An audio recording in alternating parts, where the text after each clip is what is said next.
तो नमस्कार दोस्तों, कैसे हो आप सब। आशा करती हूँ आप लोग ठीक होंगे। तो सभी लोग आप सभी को सुनाएंगे दहेज भी, तो आप लोग सुनिएगा और बताइएगा कैसा लगा। तो चलिए सुनाते हैं। बिटिया केहू ना बचावई दहेज बिना, बिटिया केहू ना बचावई दहेज बिना, बिटिया केहू ना बचावई दहेज बिना, बिटिया केहू ना बचावई दहेज बिना, बिटिया केहू ना बचावई दहेज बिना, बिटिया केहू ना बचावई दहेज बिना।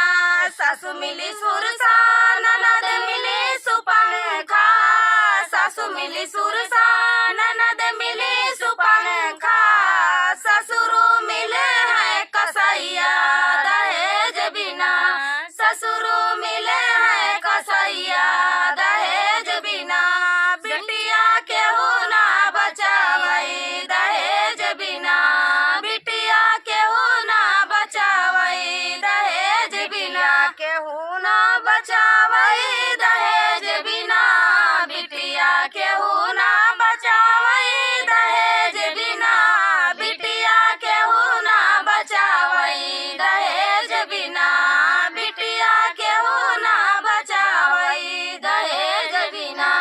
सासु दे तेलवा ननद दे माचिस, सासु दे तेलवा ननद दे माचिस, ससुरु फूके हैं पतोहिया दहेज बिना, ससुरु फूके हैं पतोहिया दहेज बिना, बिटिया केहू ना बचावई दहेज बिना, बिटिया केहू ना बचावई दहेज बिना,